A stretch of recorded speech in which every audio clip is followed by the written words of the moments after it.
مساء الخير مشاهدينا الكرام، اهلا وسهلا ومرحبا بكم في اول حلقه من حلقات برنامج دردشه مع سجين. هذا البرنامج اللي غيكون مساء كل يوم خميس على الساعه 8، واللي غنحاولوا نطرقوا من خلاله مجموعه من المواضيع والمحاور رفقه الضيوف ديالنا من اجل تسليط الضوء واماطه اللثام على واقع السجناء داخل وخارج المؤسسه السجنيه للموت. اليوم شاب مغربي من مدينه القنيطره قضى مع الاسف ازيد من 16 سنه متنقلا ما بين جحيم السجون ونعيم الحرية، وكان ليه الفضل باش أن المغاربة يكتشفوا خبايا ما يقع داخل السجون بحكم أنه كان أول من صنع محتوى تهم السجن والسجناء.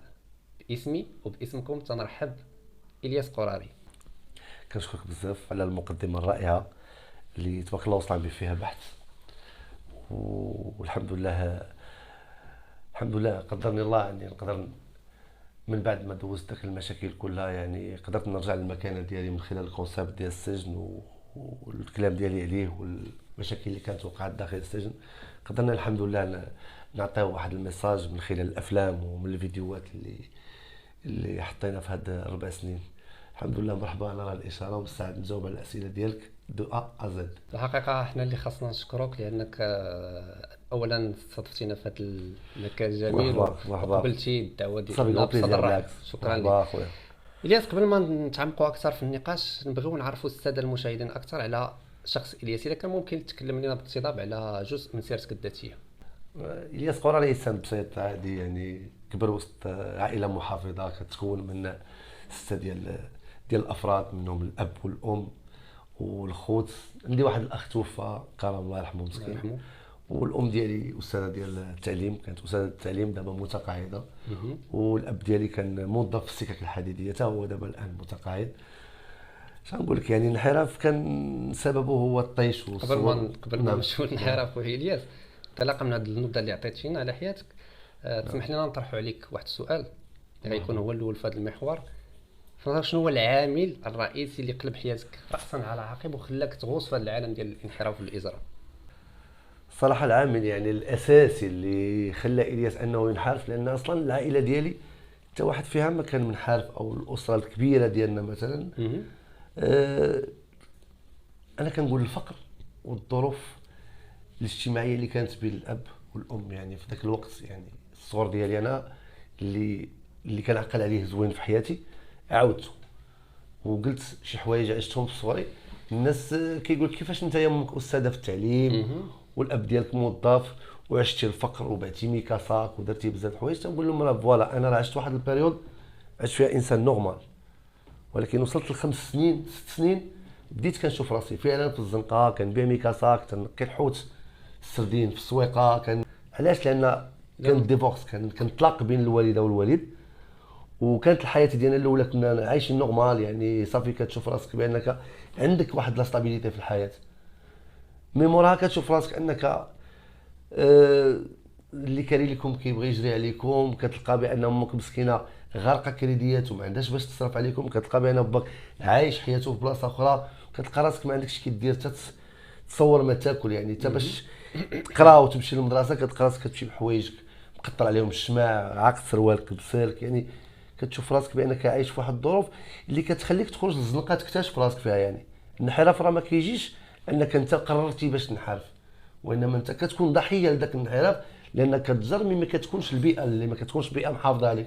كتخرج للزنقه كتبدا تتعلم حوايج خايبين من الزنقه. السرقه كديرها غير بالضحك، يعني تقدر تسرق غير الخضار، الا سرقتي له شي حاجه راه انت ولات فيك ديك الميزه ديال انك تهز الحاجه لشي واحد بالتخبيه، يعني كتولي تنحرف هكاك تدريجيا. كيولي الانحراف عندك هو روتين يومي كتعيشو، هو بقى داك لاباز كما بغينا نقولوا، يعني بقى داك لاباز ديال الصغر.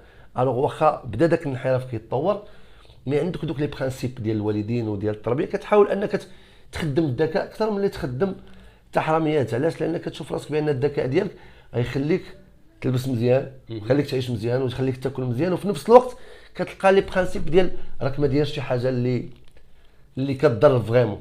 اذا العامل الرئيسي نقدروا نلخصوه يعني المشاكل الاجتماعيه والاسريه ديال هذا هو العامل الاساسي والرئيسي لكل شاب عاش انحراف في الصور ديالو. كيكون السبب الرئيسي هو الاسره ملي كتشتت والمحيط والمحيط. بصفة عامة. يعني هو اللي كيشجعك انك تنحرف وكتلقى راسك فعلا انت ضحيه لذاك الانحراف. واش الناس في مدينة القنيطرة كيخوفوا من الاسم ديال إلياس قراري بمعنى آخر؟ اطلاقا. واش إلياس كان مجرم من هذا النوع؟ لا لا. ما كنتيش دابا هذا هو المشكل ديال الاجرام، لان الاجرام انا الاسم ديالي تحط في هذه المساله ديال الاجرام. علاش؟ لان انا كنت مخالف للقانون، ولكن كنت كنعيش مع ناس مجرمين تا هما كيرتكبوا جرائم خطيره وكنت كتعامل معهم، يعني عندك علاقه بهم. ولكن انت كانسان بالعكس، انت كنت مخالف للقانون وكتنسب على انك انت مجرم من المجرمين. علاش؟ لان انت كتمشي للمحكمه، كتمشي للحبس. اما علاقتك بالناس ولا هذه ما عمرك زعما تسول اي واحد في قنيطره. يعني هذه ماشي كنقولها لك وانا متاكد منها ومقتنع بها ومفتخر بها. محبوب الحمد لله عند الجيران ديالي كاملين، عند الناس كاملين. اي واحد وقف عليا كيلقاني وكيلقاني بجنبه، ما كنتخلى على حتى شي واحد. حيت انا واحد الوقت تخدا لي حقي وتحقرت وما لقيتش اللي يوقف. ديك النظرة ديال الخوف كنشوف الحب، لا ما ديال كنشوفش الخوف. ما كنشوفش الخوف. حتى المشاكل اللي كنت كنعيش ولات كتعاود كبطولات، يعني كيعاودوها بالضحك. قدرتي تغير ديك الصورة النمطية اللي كانوا شي بطبيعة الحال، الناس يعني من واخدين خلال ليك؟ الكونسيبت قدرت نغيرها. علاش؟ لان كانوا بزاف الناس واخدين صوره غالطه على الياس قراري. علاش؟ لان كيسمعك في الجرائد مجرم الغرب كذا، شديناه درناه فعلنا، اوتوماتيكمون كيشوفك بانك انت راه كتقتل وكدير كل شيء. ما عرفش بان داك الشيء كله مبالغ فيه. الصوره ديالك كتمشي وكتدخل الحبس بديك الصوره، وكترسم عليك ديك الصوره اللي كتخلي الناس، واخا الناس كيعرفوك ولكن ملي كيشوفوا الجرائد كتكتب عليك وكيشوفوك في الحبس وكيشوفوك وشمتي وضربتي، اوتوماتيكمون يولي خاف منك. ولكن ما عارفش الاصل فوقاش. مين انت كتحس بداك الخوف من دوك الناس، عاد كتقول له نو انا راه ماشي هكاك، حبس.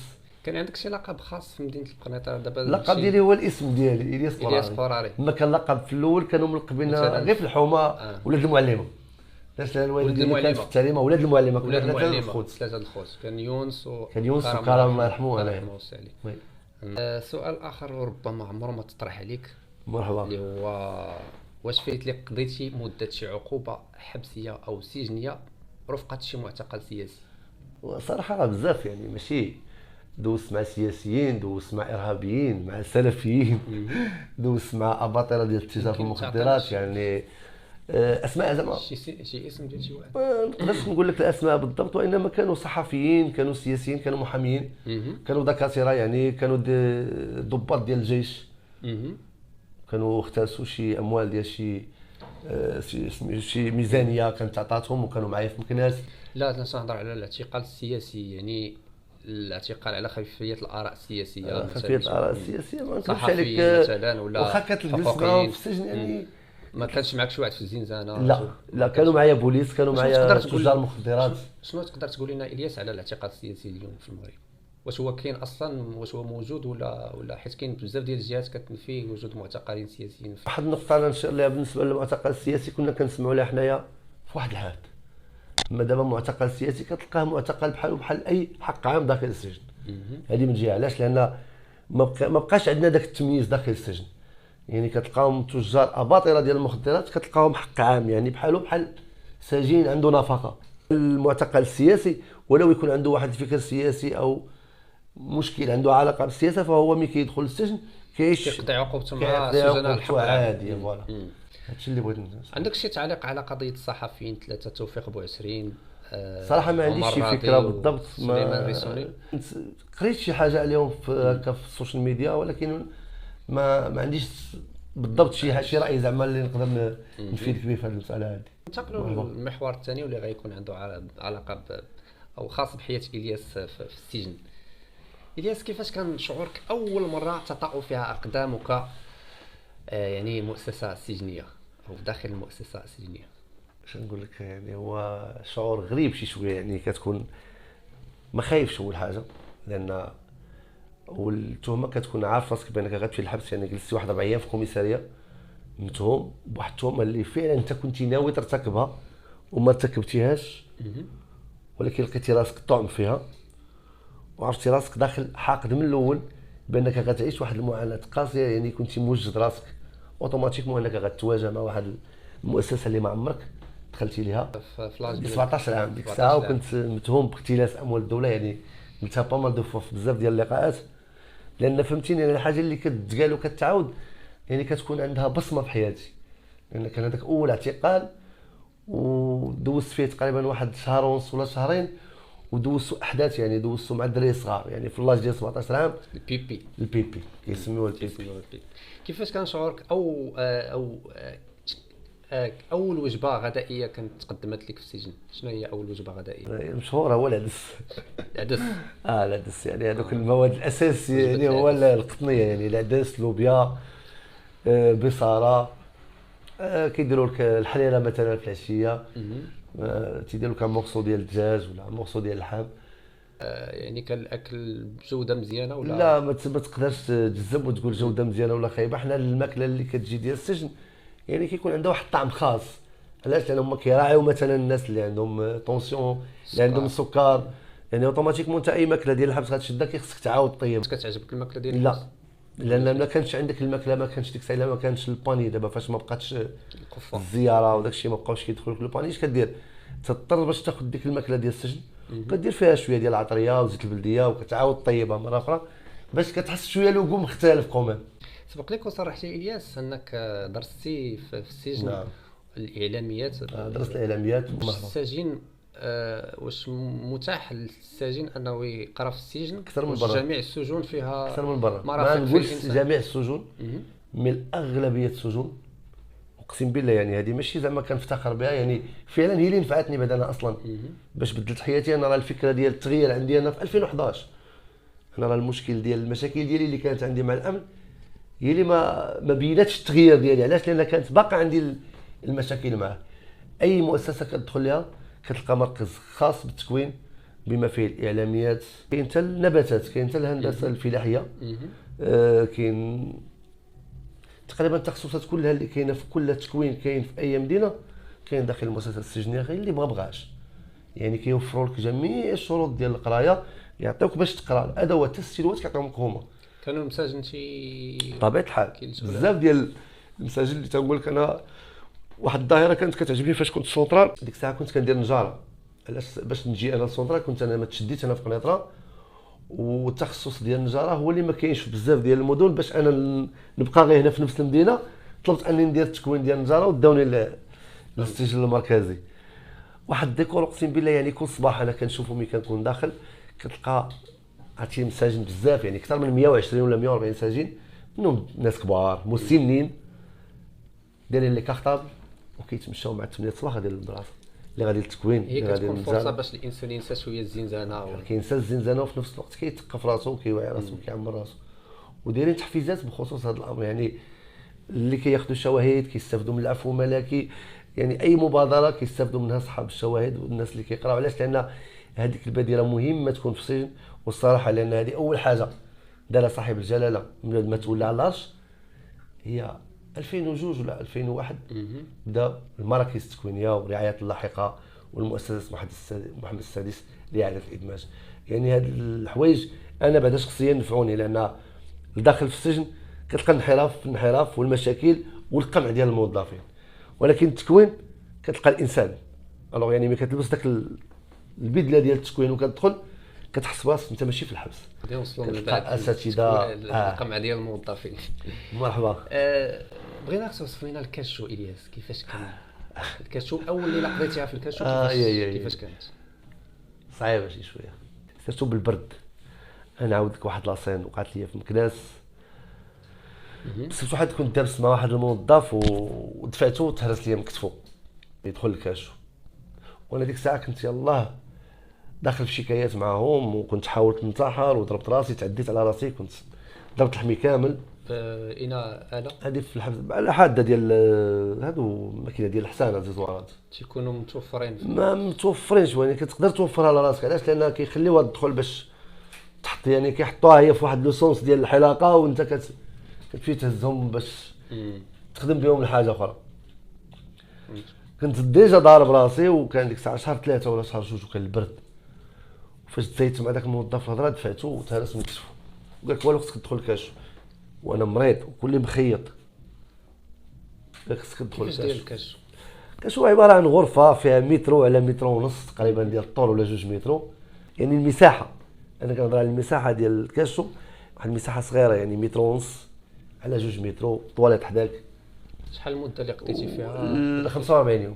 45 يوم ما كتخرجش. كيخرجوك نص ساعه تمشى بوحدك وترجع. وبعض المرات كدوز 3 ايام الاولى ولا 4 ايام بالمينوط. والبرد كيعطوك واحد المنطات كحلين رقاق، ماشي حتى المنطات اللي عندك انت اللي كتغطى بهم، كيعطوك منطات كحلين كتنعس عليهم، والبرد والرعده كتحس بحماك تيزرق. شنقول لك احساس غريب وصعيب، وكيقوي الشخصيه ديال الانسان بيني وبينك، لان هذا الشيء هذا هو اللي خلى الياس قراري يرجع لحياته الطبيعيه بحال هكا. علاش؟ لان كانت عندي الرغبه والعزيمه من خلال داك الشيء اللي قاسيت واللي عانيت، كنت اقسم بالله ترجع لحياتي يعني، وتحديت الصعاب كلها وتحديت المشاكل كلها باش نرجع نعيش بحال هكا.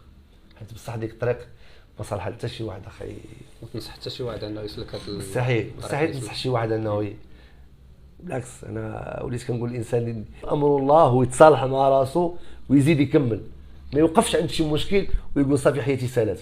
حياتي مازال عندك طويله، اي حاجه اعتبرها ابتلاء من عند الله وزيد، وكون مصالح مع راسك واسمح للناس وخلي غدا يوم العقاب. فعلا. شنو هما نوع الجرائم اللي تخلي الياس والسجناء بصفه عامه يكرهوا اي سجين يدخل وهو مرتكب ذاك الفعل الجرمي؟ حنا دابا داخل السجن وكنكرهوا الجريمه. شنو هما الجرائم انا نقول لك علاش دابا حنا داخل السجن وكنكرهوا الجرائم البشعه. شنو هما الجرائم البشعه هنا عندنا؟ راه الالاف ديال الناس اخويا اللي في السجن مخالفين للقانون ماشي مجرمين. هي اول حاجه. هذه النقطه هذه ديما ما كيركز عليها حتى شي واحد، يعني كنعتبروا السجن يعني بحال واحد المستودع ديال المجرمين. ماشي اي واحد دخل الحبس راه مجرم. اقسم بالله العظيم كاين الاف ديال الناس. شوف كتب عليهم كتاب، ما نقولوش كتب عليهم كتاب انهم تظلموا، وانما مخالفين للقانون لان ظروفهم الاجتماعيه ظروفهم الماديه ما قراوش ما وعاوش، يعني البيئه اللي كبروا فيها، يعني انحراف حتى هما ضحيه ديال الانحراف اللي انحرفوا. علاش؟ لان ما لقاوش واحد لاباز اللي غيعيشوا فيه مزيان. راه هذا هو المشكل. علاش خصنا نساعدوهم؟ يعني الانسان اللي منحرف خصنا نردوه، حنا ما عندناش غرض نعذبوه ونخليوه في الحبس، حنا خصنا نعاونوه.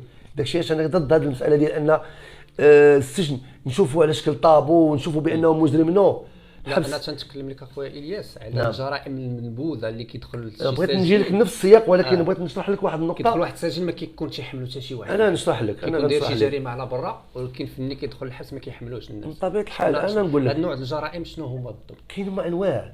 شي اغلبيه ديال الجرائم اللي كاينين في الحبس كاين المخالفين اللي هما سرق تليفون، بيع حشيش، بيع غبره، بيع طوموبيل، ناصب على شي واحد. هادو مخالفين للقانون. ولكن ملي كيجي شي واحد اللي ارتكب جريمه بشعه اللي هي قتل العمد، اللي هي تشويه جثه، اللي هي اغتصاب، اللي هي تفجير، هادو بالنسبه لنا حنا مجرمين، حنا ما كنعترفوش بهم داخل السجن، ما يقدروش ياكلوا معنا. اكثر واحد منبوذ في نظري تيكون هو داك اللي مغتصب الاطفال. شوف اي واحد كيرتكب جريمه بحال هذا الشكل فهو منبوذ عند كل شيء. علاش؟ لان راه كتلقى مشاكل في الحبس. هذا بطبيعه الحال غيلقى مشاكل. علاش؟ راه كتدخل كتلقى صاحبي مسجن كيصلوا مجموعين مشاركين الطعام وكيدوزوا العقوبه ديالهم وكيقراو وكيلعبوا كره، يعني هذا وقع لهم مشكل تشد، هذا وقع لهم مشكل تشد، وكلهم غيرجعوا لحياتهم الطبيعيه. كاين شنو تيوقع بعض المرات تيكون شي واحد بريء ما ارتكبش ديك الجريمه ديال انه اغتصب شي، راه غيبان عندنا لداخل، غيبان الا كانت التهمه راه غيبان. حنا لداخل ملي غنكونوا معاه غنعرفوا واش دايره ولا ما دايرهاش. يعني حنا غادي نشوفوا واحد الشوفه اخرى مختلفين على المحكمه، كتعرفوا انه راه بريء بطبيعه الحال. يعني حنا علاش؟ لان كتولي درس السيكولوجيا الناس، يعني كيفاش نشرحها لك. انا غير تجلس حدايا نعرف نديتكتي هضرتك، يعني ليبسينغ ديالك، الكريماس ديالك، حتى الرياكسيون ديالك، حتى الريفلكس ديالك وانت كتهضر معايا كنعرف فعلا واش انت مرتكب ديك الجريمه او لا. مرة محور اخر واللي مرتبط بعلاقه الياس مع السجناء. نعم. بغيناك توصف لنا تجربتك مع السجناء الحق العام، كيفاش تقدر تقيمها؟ كتختلف من حبس لحبس. يعني انا دوزت تقريبا 20 حبس في المغرب. يعني كنت كنميل للناس الباديه بزاف. يعني كانت عندي علاقه مع الناس الباديه بزاف. كنت نكون مثلا في فطيطه ولا في سوق الاربعه، كتلقى الناس ديال الغرب عندي معاهم شعبيه بزاف، يعني كنعيش معاهم.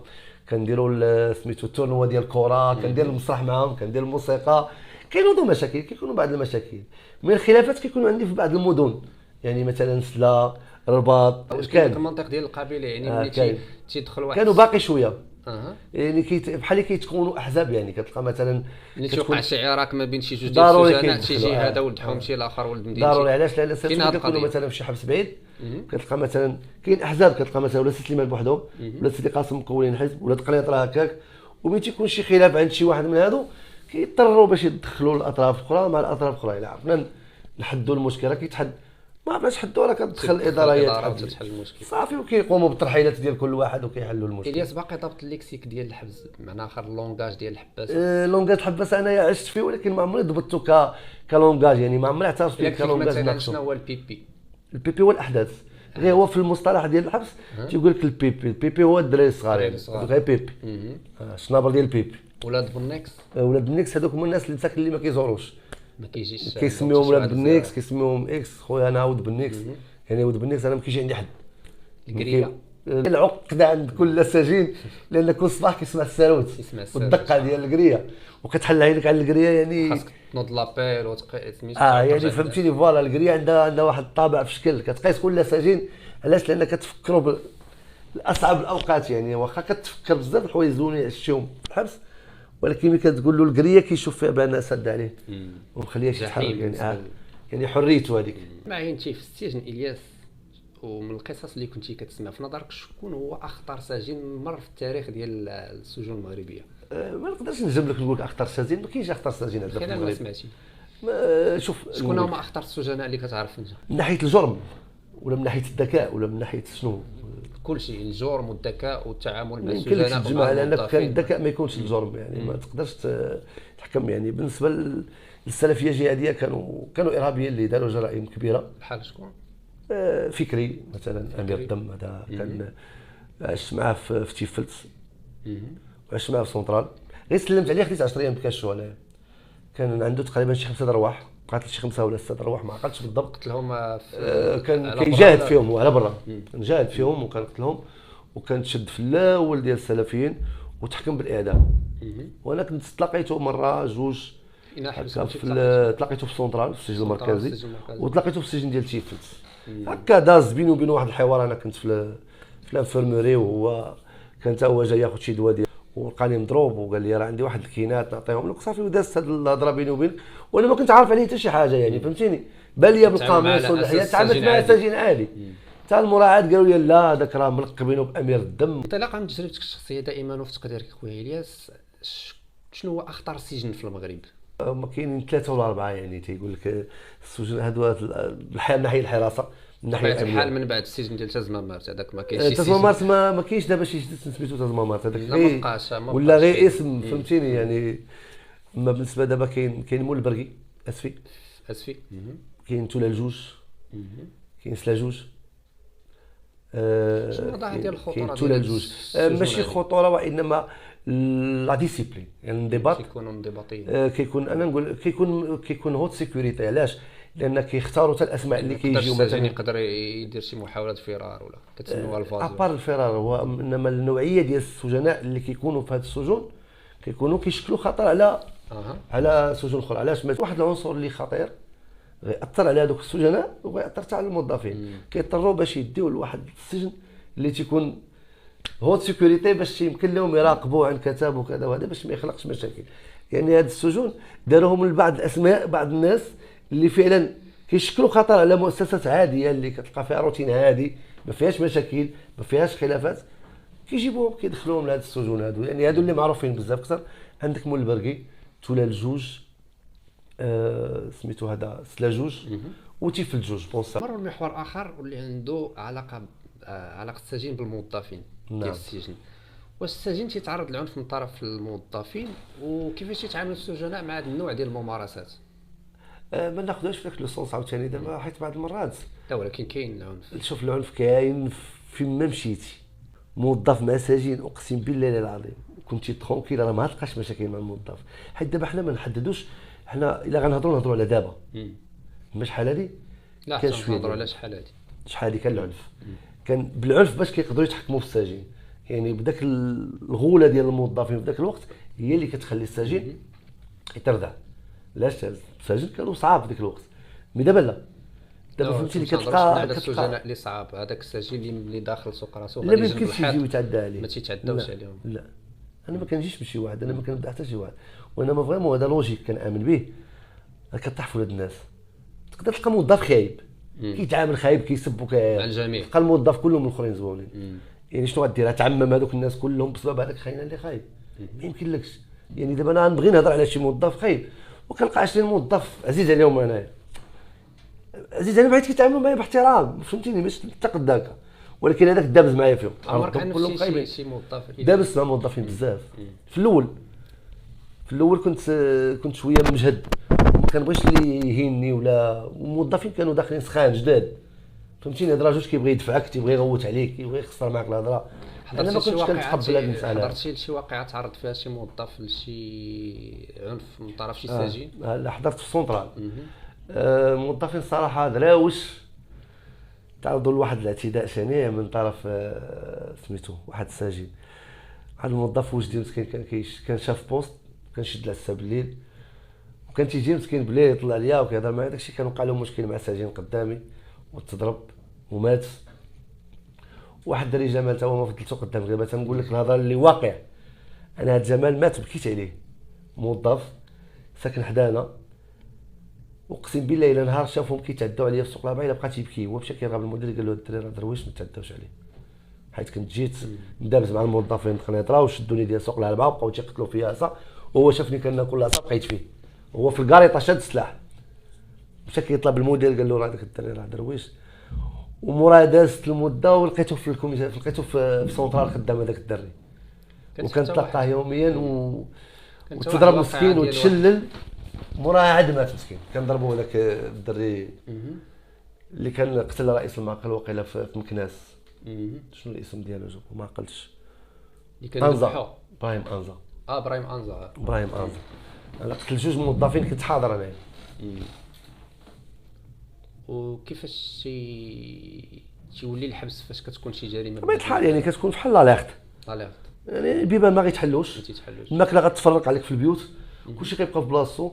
الاداره كتطلب رونفور من الاداره المركزيه، كيجيو البوليس كيديروا لونكيت ديالهم، كيتصنتوا المساجن. المهم داكشي اللي خصو يدار راه تيدار.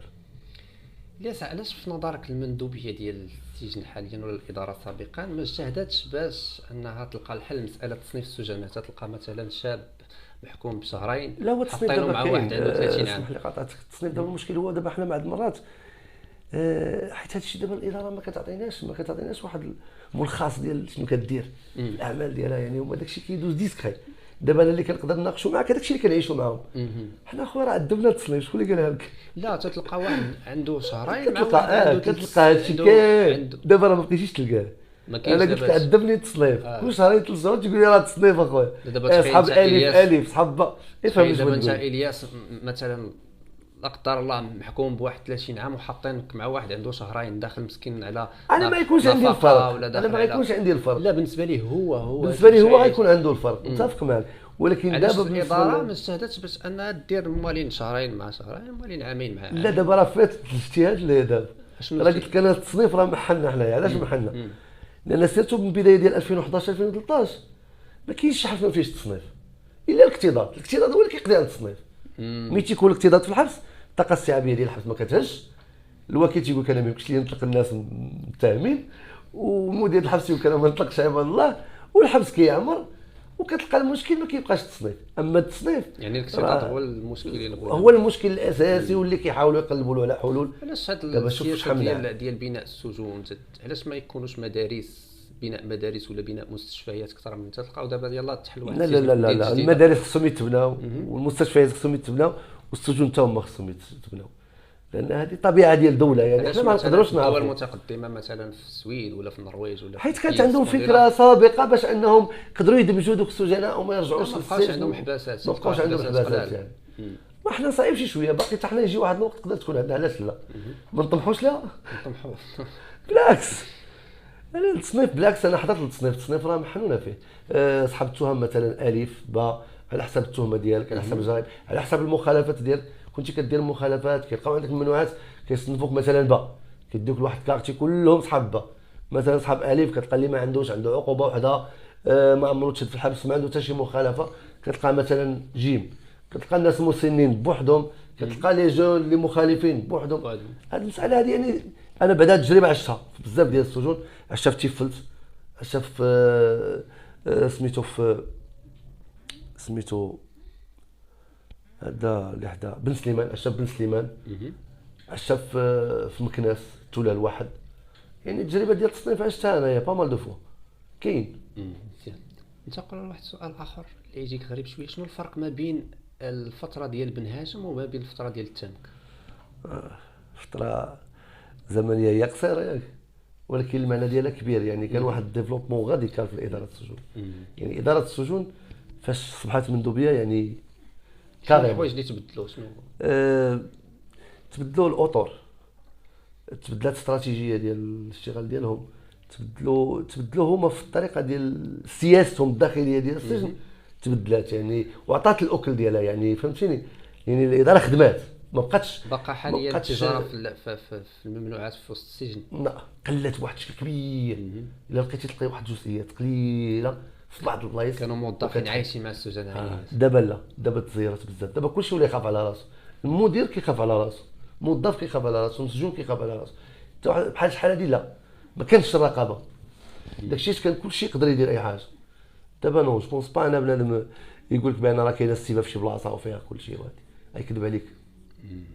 حاولتي تكتب واحد الكتاب على حياتك داخل السجن، السيره الذاتيه ديالي سنه 2015. كيفاش كانت هذه التجربه؟ الصراحه انا كنت ديما عندي الفكره، يعني علاش؟ لان كنشوف راسي قصيت بزاف في لاج ديال 17 18 عام، ولقيت راسي وصلت ل 30 31 عام، لقيت راسي مازال كندوز الحبس، ولقيت راسي ما درت حتى حاجه في حياتي. يعني لقيت راسي كنقرا في الحبس، كنلقى راسي نخرج من الحبس كندوز 10 ايام كنرجع للحبس. يعني قلت على الاقل بعدا الا ما عشتش حياتي في الزنقه ولا مت في الحبس تكون واحد الرساله ديالي، تكون عندي واحد السيره الذاتيه ديالي اللي يقراوها ولدي وعائلتي. خرج للوجود ولا نو مالوغوزمون ما خرجش، ما يخرجوا كتب اخرى من غيره. قبل عاد جات الفكره. دابا انا راه عندي واحد الروايات كتبات مازال كنتسنى الدوله تصادق عليها باش تخرج ان شاء الله. فريمان رجل حر. وحده كنت غنكتبها انا واحد. المعاناه ديالك في السجن؟ لا، على معاناه ديالك من زاديتي حتى لدابا. زاديتي يعني السيره الذاتيه. السيره الذاتيه. وروايه اخرى كانت غتكتب بالفرنسيه، عندي فكره مع واحد الكاتب نيت هو من مدينه سلا، مازال ما كتبش ان ميموار دو لا بود الياس قراري. هذه مازال ما خديناش الاوكي باش نبداو فيها ان شاء الله. مي الروايه الاخرى كنت كنكتبها انا، يعني عاد كنت نقلب على الصحه حاليا. يعني في السجن واحد 8 شهور وانا كنكتب. فاش كنت تيفلت كانت بقى لي ديك الساعه عامين ونص ديال الحبس، اغتنمت الفرصه قلت ندير شي حاجه وصافي. بديت كنكتب على الذكريات ديالي الصغور، على المدرسه، على التربيه اللي تربيت، شويه على الانحراف، شويه على الحبس. صافي وصلت لواحد المرحله ديال هذا البيريود اللي انا معتقل فيها، وهذه وقعوا لي مشاكل تما داخل السجن. دابست مع رئيس المقر ديال الحبس، صدقوا تعداو عليا، صدقوا هزوني ترونسفير، صدقوا حرقوا لي حوايجي، مشات لي الروايه. ما كانش عندي كان واحد المدير كان تعامل معاك بغى يشجعك على هذا المسألة ديال الكتاب. السي تيباري. تيباري درويش استاذ الله يعمر، هذا ظريف. دوزت معاه جوج ديال العقوبات السجنيه. دوزت معاه في وطيطه. سجنيه ولا حبسيه؟ حيت كاين فرق ما بين عقوبه سجنيه وعقوبه حبسيه. حيت عقوبه حبسيه تتكون من 20 يوم ل 3 سنوات، واللي تتكون سجنيه تتكون من 3 سنوات للفوق. ديك الساعه كانت عندي 5 سنين. دوزت معاه في الحبس ديال وطيطه جوج، تعرفت عليه تما يعني في وطيطه جوج. واحد صدقني درويش يعني كاين مدراء ولاد الناس خويا، اغلبيه ولكن كاين معديين. كانوا معديين حاليا ما بقاوش. دابا الدراوش الدراري زوينين، الدراري ولاد الوقت، الدراري دي جون، مابقاش معاهم مشكل. دابا هذا هو النقطه، المشكل ديالنا حنا دابا حتى هما بحالنا راه ولاد الشعب. يعني مدير الحبس ما تشوفوش انه راه فهمتيني جلاد غيشدك ولكن كاين شي ممارسات داروا. الممارسات كتوقع من خلال المشكل. اسمعني الممارسات فوقاش كتكون؟ ملي كيكون داك السجين عنده مشكل مع الإدارة. اتفق معك. انا نعطيك شوف ملي كيكون السجين منوض لهم فتنه وبالباله تما، راه ما يمكنش المدير ما تكونش عنده واحد السلطه واحد الحزم باش يتعامل مع الوضع. حاول تفهمني. انا كنهضر محايد، راه ما كنأيد ما كنشجع. انا غير نعطيك واحد الواقعه ديال انا كنت كنتحارب مع مديرين. سليمان الريسوني اللي تمنع من الروايات ديالو انه يقرا الروايات ديالو، انه يكتب الروايات ديالو، خداوهم ليه هما. او الرسائل اللي كيتمنعوا عليهم انهم بحال مثلا الصحفي عمر راضي ولا الريسوني ولا توفيق بوعسين تيتمنعوا من. ولكن عندك حق تدير رساله مختومه، ولكن هاد عندك الناس واحد هادو الجهات شنو المشاكل اللي تيديروا هاد الناس؟ ما تيديروا حتى شي مشاكل، علاش تتمنعوا من الروايه ديالو؟ لا ماشي دابا حنا ما نحصروش الموضوع في المدير هو اللي منعه. يعني شوف القانون الداخلي ديال المؤسسه هو اللي منع داك القانون الداخلي تيمنع ان الانسان يكتب روايه لا ما تيمنعش. لا ما كيمنعش، ولكن يقدروا هما عاوتاني يطلبوا بان تقدر هذيك تخضع على رقابه ويدقوا فيها ويشوفوا. شوف هذيك كتبقى يعني فهمتيني، الدوله ما يمكنلكش تقول علاش او كيفاش. يعني هم مثلا اللي عندهم اسباب انهم يمنعوا واحد الحاجه. انا فاش مشيت وبغيت نكتب على الروايه ديالي مشيت عند الاستاذ قلت له فوالا راه بغيت، عجبته الفكره. قال لي برافو مزيان. علاش؟ لانه كيشوف واحد السجين كيخرج راسو من واحد الوضعيه من خلال كتابته القصه ديالو. يعني الدوله ما يمكنش الا تساعدك. يعني ملي كتكون شي حاجه بحال هكا يعني كاين كيكلوش يعني كتلقى بان كاين واحد الخلل. هذاك الخلل ما يمكنش انا مثلا نهضر فيه او نناقشو او نبررو او نقول لك بان فوالا علاش هو ما خلاوه ولا هذا ما خلاوش. المشكل ما كيكونش هكاك. علاش كان هاد المديرين اللي غنشكرهم لك وتحاربت معاهم. انا واحد دابا نقدر نجبد لك الاسم ديالو، السي عبد الله قاضي. هذا كان رئيس معقل فوطيطه وكنت مختلف انا وياه تما، ما كناش كنتفاهموا وداز وترقى هو ولا مدير. ومورا تلاقيت انا وياه في الحبس وجا دخل عليا بالليل بغا يدير لي تليفون وصدق ضرب راسي مع هاد الضربه هادي. كعيت معاه بزاف، ولكن مورا تسامحنا ولينا محترمين بعضياتنا ولا كيتعامل معايا زوين. وليت كنتلاقى معاه في الجامع كنصلي معاه. شنو تقول؟ شنو غنقول عليه مثلا؟ يلاه واش فهمتيني؟ دابا انا ساليت الحبس والضربه هي باقا فيا وكنتلاقاه كل نهار وكنسلم عليه، ما حقدتش عليه. علاش غنحقد عليه؟ يعني انا مدخل تليفون مخالف للقانون وهو باغي يدير خدمته وما باغيش يسكت ليا وتيقول لي اخي علاش انا ما نسكتلكش ولا تنقول له انا ما نتصرفلكش. انا سجين وهو المدير، يعني في الزنقه ما غاديش يدخل فيا ولا ندخل فيه. وكاين في الحبس كاين قانون خاص ديالو، كاين قانون خاص داخلي للمؤسسه، ولكن راه تطير من المندوبيه. تحترم ذاك القانون في لا بليبار ديال الوقت دابا حاليا بزاف عليو يحترموا، حيت دابا ولات رقابه عليهم حتى هما ما بقاوش يقدروا يديروا اللي بغاو. لا كاينين كاميرات كاين كلشي، ولكن فوالا بقاش شي واحد يقدر يدير اللي بغا. كذب على كذاب، كلشي اللي يخاف على راسو. عادي. شوف انا تنقول لك انا اخر اعتقال ديالي راه الناس اللي كانوا كيتواطئوا معنا مثلا خويا عافيني ما نقدرش. يعني كانوا مولفين معنا ويتاجروا معاك ويسهلوا لك الامور وكل شيء. عافيني اخويا ما نقدرش. شنو غدير؟ انا كنهضر لوجيك في هذه المساله، سيرتو في هذه النقطه. علاش؟ لان انا ماشي من الوجوه اللي باغي عندي واحد الهدف معين باغي نوصلو من خلال الهضره ديالي على واحد الجهه. يعني دوزت حرب مع المديرين ديال الحباسات كنعرفهم كاملين، ولكن لا والو انا ما نلمعش صوره شي حاجه كيما بغات تكون. ولكن عندي مديرين كنحماق عليهم، اصدقاء ديالي. با احمد حليش رئيس معقل ديالي كان معايا بمكناس، هو اللي وقف معايا باش قريت. وقف معايا حتى قريت. شنو غدير مع هذا؟ ونهار خرجت لقيتو ساكن حدايا وتقول له ولد الحرام ما مزيانينش. ما يمكنش. كاين الصالح وكاين الطالح. كإلياس في يوتيوب واش يوتيوب قدر يلعب الدور اللي ما لعباش؟ واش ممكن يوتيوب راه لعب كل شيء. يوتيوب لعب الدور ديالو من خلال تمرير الرسائل ديالي. يوتيوب عاوني كنافذه قدرت نخرج فيها هذاك المعاناه ديالي من خلال القصص ديالي ومن خلال الافلام ديالي ومن خلال الاعمال كلها اللي قدمت، لا في تصوير الكليبات ولا في الافلام ولا في المسلسل. يعني يوتيوب انا عاوني بزاف باش نرجع مكانتي ونحسن من الصوره ديالي اللي كانت طاحت. كان بحال واحد العلاج نفسي. علاج نفسي، وانا كنعتبره علاج نفسي جماعي اللي خلاني بصح خرجت بزاف ديال الحالات بحال الياس قراري من ديك الوضعيه النفسيه والمشاكل. شتي بزاف الدراري اللي الحمد لله ليا الصرف. يعني انا هادشي كيفرحني وكيخليني نزيد نعطي اكثر. علاش تنقول الحمد لله شي حاجه زوينه اللي افتخروا بها الناس واللي شكروني عليها واخا هو السجن. علاش بعض الشباب اللي التزموا لهذا المحتوى ديال السجون رفضوا الروايه ديالك مع بن عيسى الخنفوري؟ لا هما عاوتاني حددوا الكونسيبت الياس قراري بالقصه ديالي مع بن عيسى الخنفوري. بن عيسى الخنفوري هذاك قصه داز في حياه الياس قراري ما عندها علاقه بالياس قراري. ما كانوش حاضرين شي هادو كلهم ما عمرهم حضروا اصلا الواقع. ما الواقعه شوف الواقعه وقعت في حيها حيبه وحيها ملاصقين واللي كانوا خارجين لاكور شي 5 ولا 6 الدراري من الحيه، واللي جايين مع بنيسه الحيبه شي 8 ولا 10 ديال الدراري، واللي خارجين من الحيه حتى هما من عصابته. يعني انا في ديك الوقيته ديال 11 ونص الصباح فاش غادي نوض ونخرج لعندو لاكور، الدنيا خاويه كتصفر. علاش؟ لان الدراري اللي كيناسوا معايا في كارتي، حتى الكارتي اللي فينا فيه 7 ولا 8 ديال البيوت، وكلهم فيهم كل بيت فيه 7 8 ديال الناس. هذه هي حيه. كان صديق ديالك هو في البدايه؟ نكمل. كان صديق ديالي قبل ما يتعتقل هو، كان صديق ديال خالي، انا كنعرفو في الزنقه في سوق جماعه الحوافات. اما في السجن راه غير لفيتنا وقلقلتي، ودخلنا انا وياه في مشادات. هو باغي يحكم في الكارتي اللي انا فيه، ولا تيقول لك لا تنقص الموسيقى، كتبقى تزيد الموسيقى.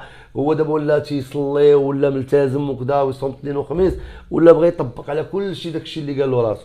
انا رفضت هذه المساله. انا كنحترمك اوكي على راسو، ولكن باش تخيل انك غتمارس عليا السلطه ديالك داخل السجن، راه واحد فينا يخص. يعني هذا هو الخلاف بيني وبينه. ملي وقع هذاك الدباز بيني وبينه عادي، كيدابس مع بزاف ديال الناس داخل السجن، دابس مع بن عيسى وراه بلاد بحال بحالو، فهمتيني؟ يعني اللي كيضخم الحجم ديال بن عيسى الخنفوري هو الجرائم اللي تقدم بها والسلاح. اما راه فهمتيني درويش انسان راه عادي. راه الدباز ديالنا راه كان باحترام. راه ديك المقاتله راه جات من بعد الدبزه الاولى ديالي انا بها. وبنطازوط راه كان حاضر، يعني بنطازوط راجل طيب وما يتدخلش في المشاكل. كون ما عرفش بان سوء الفهم اللي وقع بيني وبين بن عيسى راه غادي يقدر يأدي بواحد فينا غادي يموت. داكشي هو اضطر باش يتدخل بيناتنا. فاش دخل بيناتنا تحد المشكل في ديك الساعه. ولكن اللي غدر فين بقى في بن عيسى اللي انا هو بقى حاقد وما رضاش، وقال خصني نحيد الياس. موراها جاو بغاو يقتلوني، تحاموا عليا ودرت اللي عليا وما داروا اللي علاه، وصافي تحد النزاع. انا دخلوا الاداره اكثر من لا، حيت الناس خداوها وعطاوها واحد القيمه اكثر من قيمتها. والياس راه دابز اكثر من 300 مره في السجن. نتوما شديتوا بن عيسى اللي جاتكم غريبه واقيلا ما تيقوهاش. كتبقى تضحك، كتبقى تشوف لنا كتقول دابا الا جيتي تطلع تجاوب كل واحد بحال اللي غنبقى نطيح انا من السيد ولا من كاين السيد. شنو الراي ديالك في المساطر المرجعيه؟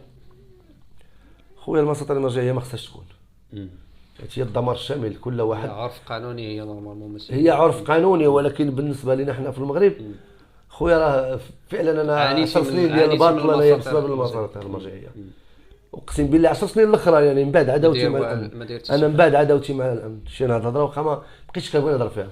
من بعد عداوتي مع الامن في 2007 فاش تعتقلت وتورطت وخديت عقوبه ما نستحقهاش. يعني خديت اكثر من العقوبه ديالي اللي هي 3 سنين، زادتني فوق من العامين. وليت كنتورط بالمساطر المرجعيه، لان فاش تشديت بالتجاره في المخدرات الصلبه والقويه، هذا السيد راه اشترى غرام وقال لهم راه جايبوا الالياس. خديت 3 سنين. واحد شادينه بالقرقوبي قال لهم من عند الياس. خديت عامين. تكون وشايه كذبه تتذكر الاسم ديال الياس، واخا ما يتذكرش الاسم ديالك ولا باغيين فيك الخدمه، راه السميه ديالك غتحط وغيقول له قول فلان ونديروا معاك زوين انت نيت. فهمتيني؟ المساله عشتها. المساطر المرجعيه يعني مشكل. الرئيس ديال يعني القاضي القاضي ما يمكنش عاوتاني القاضي مساعد كيعتمد على المحضر. تيقول لك نوفك على دوك لان هو ما عادش معك، فهمتيني؟ ما مشي معك في التيران. اللي كيحقق هو الامن. يعني الامن هو اللي يقدر يعتقلك والامن هو اللي يقدر يطلقك. اما القاضي عنده السلطه التقديريه، كيشوف الملف ديالك شحال خصك تاخذ، الحد الادنى ولا الاقصى، صافي. اما انا هي هاد السلطه التقديريه ديال القاضي ما تتفهمش كيفاش القاضي تيمشي علاش كيعتمد. يعني انت خصك تكون طلبت عليه الاسباب اللي كيعتمد عليها القاضي في خلال المرافعه ديالك وخلال المحاكمه، راه كتعرف بانها علاش اعتمد. يعني كيشوف مثلا كيقرا المحضر ديالك. فعلا الماده الاولى من القانون المسطره الجنائيه تيقول ان كل متهم ولا مشتبه فيه في ارتكاب جريمه هو تثبت ادانته بمقتضى ملزم لقوه الشيء المقضي به. نعم. يعني الا ما جبتيش واحد الدليل مادي راه ما خصكش تشد لواحد الانسان. حنا ما عندناش دليل مادي في التجاره في المخدرات وفي هذه المسائل هذه. كان ديما الا قال شي واحد بان راه خديت من عنده صافي راه خدا من عندك. يعني وتسنى تثبت البراءه ديالك انت في المحاكمه، ولا قبل لك الرئيس يدير لك مواجهه مع الطرف. علاش؟ لان الا قدموك من الديبار بالاعتراف فكنت متاكد بان المواجهه ديالك مرفوضه. ولكن الا تقدمتي بالانكار التهم المنسوبه اليك وانت عندك مسطره مرجعيه، فانا القاضي كيبقى عنده الحق باش انه يستدعي ذاك الطرف ويواجهك معه. ولكن الا دزتي بانك انت معترف بانك كتاجر وكدير وهذاك السيد شرا من عندك، فلا داعي انه يواجهك معه. لا تيقول لك انت معترف اسيدي، ما يمكنش لي انا نطلب لك مواجهه. واش نقدروا نقولوا باللي الياس اليوم تشافى من الحبس ولا من السجن من الناحيه النفسيه؟ من ناحيه النفس؟ الالم باقي شويه لداخل. علاش؟ لان كتبقى عندك هذاك كتلقى نص عمرك ضاع يعني، اكثر منه باطل يعني، فهمتي؟ كتلقى ما تستاهلش يعني. شي حوايج انا بيني وبين راسي اللي كيألموني واللي كيخلوني نتغلغل، تنقول حشومه عليكم درتوا لي هذه الحاله، فهمتي شنو بغيت نقول لك؟ باقي تتحلم بالحبس ايديا بزاف بزاف، فهمتي؟ انا دابا اللوم ديالي بيني وبين راسي بحال شي وليد صغيور خرجتيه من السرب ديالو وعيشتي واحد القهره ورجعتيه، باقي عنده هذيك لداخل تيقول حشومه عليكم، علاش كنفصلوني؟ علاش؟ حيت انت كانت نيتك من الاول، واخا انت من عارف انت راه كتشوفها بطوله هذيك وكتشوف راسك ضاحك ومكسر وما عارف راسك بانك راك كتغرق راسك وكتشوه السمعه ديالك وكتحاول تضيع حياتك بلا ما تعيق. ولكن ملي كتفيق وكتعيق راه كتثبت حسن النيه ديالك وكدير مجهودك وتترجع للمكانه ديالك، كتخدم بلادك، تتخدم بقلبك وباحساسك وبعقلك، ولكن كتبقى عندك هذيك اللحظه لداخل كتقول حشومه عليكم، علاش كرفصوني اصاحبي؟ علاش شدوا بيا شويه، جروني عندكم وعيوني، فهمتيني؟ كيبقى عندك اللوم. علاش؟ لان راه بلادك هذه، ما عندك ما دير، شنو غادي ما صافي مسامح، فوت امر الله عز وجل. ولكن الداخل ديالك كتقول حشومه عليكم، علاش درتوا لي هذا الحال؟ حيت بصح ما نستاهلش يعني. انا وطني اكثر من اي واحد غادي يتهمني بالوطنيه ديالي. علاش؟ انا كنبغي بلادي، فيها امي، فيها ولدي، فيها مالكي، فيها حياتي. في الاطار هذا الياس، شنو الرساله اللي تبغي توصل للشباب اللي تيشوفوا اللي غيشوفوا هذه الحلقه ان شاء الله؟ يخرج من العالم الانحراف، يخرج من صحاب السوء، يقلب على مستقبله ويجلس مع راسو ويتصالح مع راسو، واللي دار لك شي حاجه اسمح لي وفوض امرك الله وبدا تفكر. راه عندك عقل وعندك واحد الروح زوينه زرعها فيك الله عز وجل، راه غتشوف راسك بدا ما يشوفش تحت رجليه ويبقى يوصل لاهداف تافهه اللي حقا باغي نوصل، باغي ندير.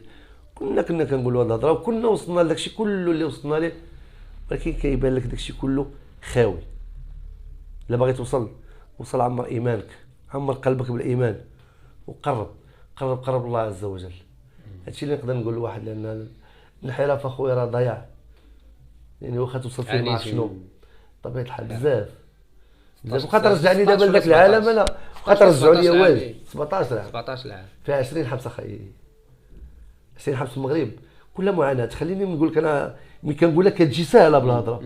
17 حبس 20 حبس كاين اللي تيفتخر بهذا لا خصك، لا خويا خصك تعيشها بالترونسفير ديالها وانت كتجمع حوايجك وطوي ملاياتك وانت مربوط بالمينوط 7 الصباح شاد بين الطريق في الصافيط وناعس في الصافيط وسخفان وتيديوك من هنا لهنا وتسناوك في النهار كامل، عمروا لك عاد دخلوك وعاد زيد التعب ديال الاهل المساكين اللي تيبقاو تابعين. خلاص غير هذيك بوحدها راه خصك معها ماشي خصك معها 20 حلقه على تهضر على امك وعلى المعاناه. قبل ما نختموا هذا اللقاء الشيق معك الياس، مبروك نو انا صافي بدا تبارك الله صافي ماني ما يساك عرفتي تخرج مني بعدا شحال ديما ما هضرتش وما نبغيش كاع نهضر في هذه المواضيع. الله يحفظك. توصف لينا في كلمه وكلمتين هاد الاسماء التاليه. يوسف طباشر الله يطلق سراحه مسكين، حتى هو راه خدا حقه يعني نقولها بهذا الملخص. المشكل اللي عنده علاش ما بغاوش يدمجوا ليه دوز بوقته وخلص بوقته.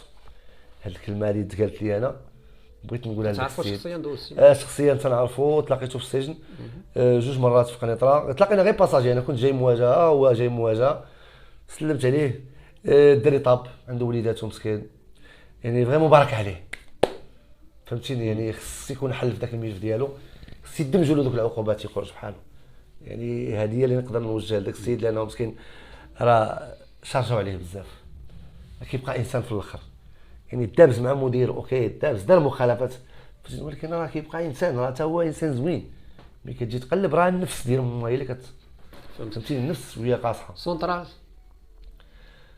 مركزي، السجن المركزي. شنو بغيتي نقول شي كلمه على السجن المركزي؟ في كلمه وكلمات. خويا هذاك عمري شفت شي حبس في حياتي بحال سونطرال. مدينه النحاس كنت كنسميها انايا مدينه النحاس، لان هذاك السجن تيبان لك في الجبل ولكن راه هو كله تحت الارض.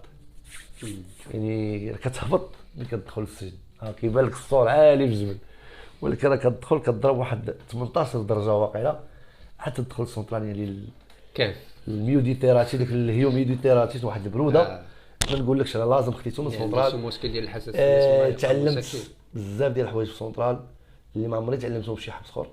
هذاك حبس مدرسه. محمد بن طازوت الله يطلق سراحه حتى هو، الله يسهل عليه. بغيت نشوف محمد بن طازوط في شي صال ديالو كنترينيو عنده يعيش حياته، حيت بصح هذاك السيد تظلم سهل سهل لانه وجا الوقت باش ياخذ حقه. جا الوقت انه باش يخرج. نتمنوا نديروا معاه شي حلقه ان شاء الله. يعني كومباي كومبايو كومباي كومبايو هذا كان قاضي ديال الاستئناف، كان زادني 3 سنين واخا ناقشت معاه الملف ديالي. بقات فيا علاش؟ لان انا طلبت استبعاد محضر الضابطه القضائيه الابتدائيه، اكتفت بانها تعطيني 2 سنين ديال السجن واخا ما حضرتش للمرافعه حيت كنت داخل في اضراب على الطعام. مشيت عند مشاو طلبوني باش نجي على اساس اني غنشوف السيد وكيل الملك، وديك الساعه حالوني على الجلسه. القاضي السي العباسي قال لي عندك 2 سنين ديال السجن، يعني لا مرافعه لا محامي لا حتى شي حاجه. خديت عامين ديال الحبس ومشيت. مورا في الاستئناف عاوتاني طلبت استبعاد محضر الضابطه القضائيه وطعنت في التصوير في المحاضر، وطلبت جهه امنيه تجي تستمع ليا لان كانت توفر على معلومات خطيره كنت باغي ندلي بها. دار لي خاطري وثبتني واستبعد محضر الضابطه القضائيه وناقش معايا التهم. ترافعوا المحامين ديالي بجوج اللي انا اللي كنت موجد معاهم الدفاع وكل شيء. مي في الاخر تأييد الحكم الابتدائي بتشديد العقوبه الى 5 سنوات، من 2 ل 5 سنوات. يعني هكاك باطل، عامين خديتيها بالباطل وزايد 3 سنين بالباطل غير باش تسد فمك وتسكت. يعني بقى الاسم ديالو في الذاكره ديالي، الله يسمح ليه. شكرا لك الياس. تنتمنى نكون ضيف خفيف قدرت نجاوب على الاسئله كلها المتعلقه بالحياه. الياس قراري ومرحبا بك انت اخويا خالد. شكرا، الله يحفظك خويا الياس. الى الى هنا تنتهي حلقتنا لهذا اليوم. نشكركم على حسن المتابعه والى اللقاء في حلقه جديده مع ضيف جديد.